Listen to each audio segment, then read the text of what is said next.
What I'm going to be doing this morning is I'll be talking to you in the next hour about your symptoms. And I know that it can get difficult for you, it can be hard for you when I'm talking about the symptoms, but it is very important we go through them all, or the majority of them, because when you're learning to recover, when you're starting to recover, you really need to know where some of your symptoms are coming from. At the moment, it can be just one very big confused mess.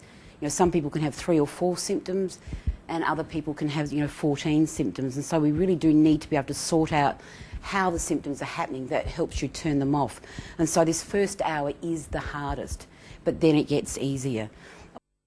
Now, anxiety disorders. Official Australian figures is 10% of the population. The World Health estimates it to be 12.6%. I mean, we've got, 19 million people in Australia, so we've got 1.9 million Australians with an anxiety disorder. And what's our population here in Adelaide? 1.2 million, I think, isn't it? So we've got, 100... I shouldn't have said that. There's 102,000 people in Adelaide with an anxiety disorder, so you're not alone.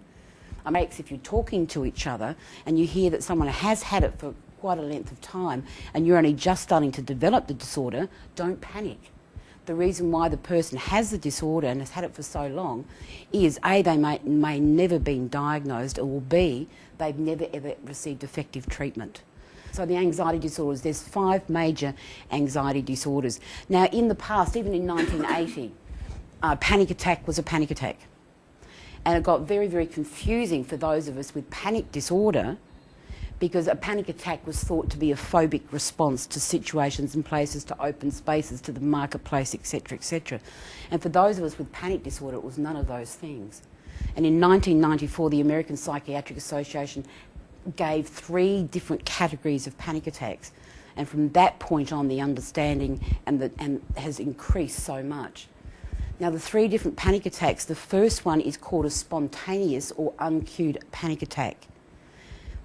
And these attacks can happen anytime, day or night, and it doesn't matter what you're doing. It can happen as you're having breakfast in the morning, when you're driving to work or taking the kids to school. It can happen when you get to work, or happen when you get back home again.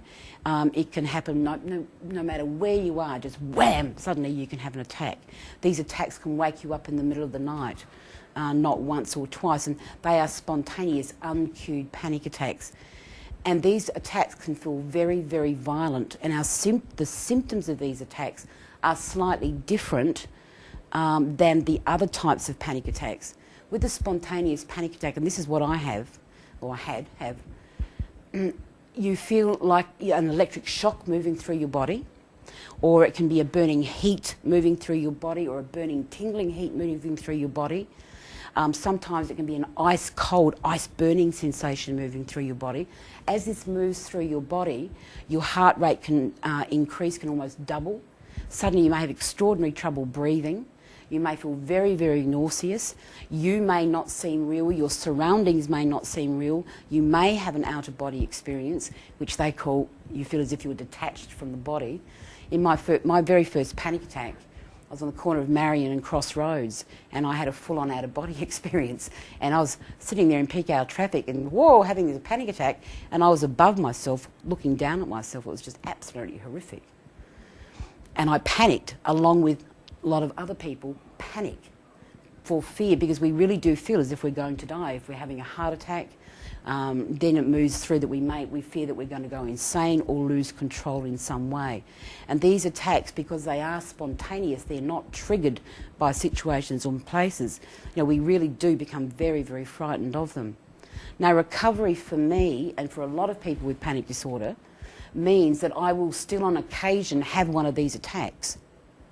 I may now average one once every 10 to 12 months. The difference is I am no longer frightened of it, and because I'm no longer frightened of it, it's over as quick as it starts. It usually hangs around for about 30 seconds. And because I'm not frightened of it anymore, I don't get anxious about it, it's just bang, over, and I get on with my life. And so recovery for me, and for a lot of people, means that we still may have an occasional attack, but so what? So what if we do? We have our life back. And what's 30 seconds? Once every 10 months, every 12 months, it's absolutely nothing.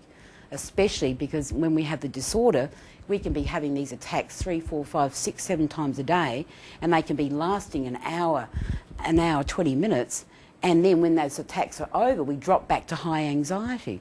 So, you know, if I get 30 seconds every 10 to 12 months, who cares? I don't care. I've got my life back. And recovery is the loss of fear. We need to learn to lose our fear of these attacks, because these attacks will not hurt us, no matter how violent they are. And so panic disorder is diagnosed when you have had one or more spontaneous panic attacks and you've been frightened for a month or more of having another one. And because we do feel as if we're going to die, you know, have a heart attack, you know, we can be frightened for a month or more. And we might go to accident and emergency, we might go and see our GP, and they'll say, no, there's nothing wrong with you, it's stress, it's anxiety. You think, whoa, I've never heard of stress or anxiety feeling like this. And that's why we do doubt our doctors. But the truth is, this is what it feels like when we have a spontaneous panic attack, and it's not a sign of something else going to happen to us. Once we lose our fear of it, we lose the disorder. So panic disorder is the fear of having a spontaneous panic attack. Now, the second type of panic attack is called a specific or cued panic attack. And that is in relation to social anxiety, obsessive compulsive disorder, and post-traumatic stress disorder. Now, with social anxiety, it's the fear that you're going to embarrass yourself or make a fool of yourself in front of other people, or that, you know, you'll get a negative evaluation from somebody else. Now, social anxiety can be just as debilitating as panic disorder. Some people can end up being housebound because they are so terrified they're going to say the wrong thing, do the wrong thing, they're going to embarrass themselves in some way. And people can become extremely restricted in what they do. They may no longer be able to go out with friends, they may have difficulty at work. I know one gentleman that had his own business, and he needed to write out receipts for his customers. And every time he went to write out a receipt, he'd actually have a panic attack because his hand would be shaking so much, and he felt that he'd mess up writing the receipt. And the panic attacks that he was having is specific to his fear that he's going to make a fool of himself in some way, embarrass himself in some way. So it can interfere just walking down the street. You may fear that, you know, what am I going to do? Am I going to fall over or make a fool of myself? In the supermarket, a lot of people have a lot of trouble with standing in ATM queues, thinking, you know, what if I can't, you know, use the machine properly? What if? And as I said, some people can become so frightened that they actually will stay home and become housebound because they are scared of making a fool of themselves, embarrassing themselves in some way. The next disorder is post-traumatic stress disorder. And post-traumatic stress disorder is diagnosed after a major or after a life-threatening event. It was first recognised when the Vietnam veterans came home. With post-traumatic stress disorder, you have the two major features of that is nightmares or flashbacks of the traumatic experience or experiences. And it is a life-threatening situation. I mean, people right now in Adelaide with the bushfire season, people who went through Ash Wednesday can still have post-traumatic stress as a result of those horrific bushfires a few years ago. People in Darwin, there are still people from Darwin that have post-traumatic stress as a result of Cyclone Tracy all those years ago. It can be. We have a lot of bank staff coming through that have been experienced, you know, have actually been held up. They can develop post-traumatic stress disorder. And for them, with their panic attacks, supposing you know, someone's been held up in a bank, and they have time off, they receive counselling, and the day comes and they need to go back into the banking chamber. They walk into the bank, and they may have a panic attack, and that panic attack is specific to the trauma that they went through during the armed hold-up. Obsessive compulsive disorder. Did anyone see that film As Good As It Gets with Jack Nicholson? Yeah. Just digressing for a minute, there's also a great film with Robert De Niro called Analyse This. Has anyone seen that? No. But it's just fantastic. Whoever wrote Analyse This must have had panic disorder because it is just so accurate. Just to his behaviours and things like that, it's a very, very good film. Except when he goes into accident emergency and shoots it up because he doesn't believe the doctor is having a panic attack. We don't do that. We feel like it, don't we? But as good as it gets with Jack Nicholson, he plays a character with obsessive-compulsive disorder. And obsessive-compulsive disorder can come in a few different forms. And one of them is the fear of contamination. And there's a classic scene in the film where he goes into the bathroom to wash his hands. And he opens up the bathroom cupboard and, you know, there's 10, 12 cakes of brand new cakes of soap there. And he reaches up, gets a brand new cake of soap, turns the tap on, lathers his hand up and throws the cake of soap into the rubbish bin. Reaches up to get a new cake of soap.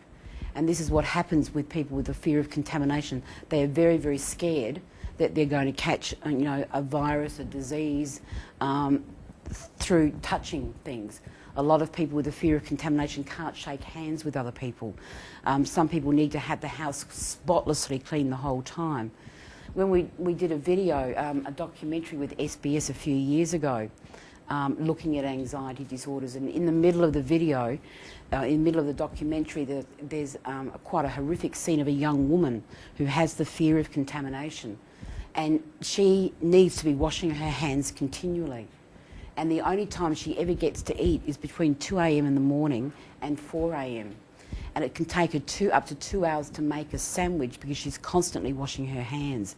And they showed you her hands, and her hands were just red raw through constantly washing. Another woman talks, not in the documentary, but another woman used to talk about how she was always terrified her teeth weren't cleaned. And she would start cleaning her teeth at 7:30 at night, and she'd still be going at midnight. She'd go through 5 tubes of toothpaste a night. But if she stopped cleaning her teeth before midnight, she'd have a panic attack, and that was specific to her fear that her teeth weren't cleaned. So that's one form of obsessive-compulsive disorder. Another form of obsessive-compulsive disorder is hoarding. Now, I think a lot of us do that, don't we? I do. But some people can actually hoard to the point, a few years ago, in the northeastern suburbs, someone that needed to hoard, that person and their family were living in the ceiling of their home because their house was just filled chock-a-block with every single thing that the person had hoarded. And when they got professional help, there was a psychologist there as they were sort of cleaning out the house, and that person was having a panic attack, and that was specific to their fear, you know, what if I need this? You know, we may need this one day. Another form of obsessive-compulsive disorder is, have I turned the stove off? Did I lock my car? And, you know, we can may check once or twice and then sort of, you know, okay, we've turned it off. But someone with this form of obsessive-compulsive disorder, we had a young woman that had just recently got married, and they'd moved into, you know, a flat, an apartment. And she was walking to the bus stop one morning, and the thought went through her mind, did I turn the bathroom heater off? And she thought, well, that's really silly, because I've never turned it on since we've been there. And she sort of kept walking to the bus stop, and that thought just kept on coming. So she went home and checked, and of course the bathroom heater, you know, had never been turned on. She hadn't accidentally brushed against it or whatever, it just simply hadn't been turned on. So, okay, so she went to work. The next day the same thing happened, and she went back again. And the next day the same thing happened, she went back again and again. And she got to the point where she developed a whole lot of rituals just so that she could get out of the house. She'd walk around the house 2 or 3 times, making sure every power point, every light switch was off. And then she knew it took her 20 paces to get from the passageway to the front door. And if she got to the front door in 19 paces or 21 paces, she'd have to turn around and do the whole thing again. And so, of course, she was getting later and later and later for work. But if she tried to stop doing that ritual, she'd have a panic attack, and that was specific to her fear of, have I turned that off? Another form of obsessive-compulsive disorder is the fear that you may hurt somebody. A lot of people feel as if they're going to... They're very frightened they may lose control and hurt their children or hurt their partner or literally run amok in the street. these fears do not happen. And I know that a lot of people with this fear are too frightened to tell anyone that they have it, but it's a recognised obsessive compulsive disorder fear. And if you do have this fear, it's very important that you do tell, your psychiatrist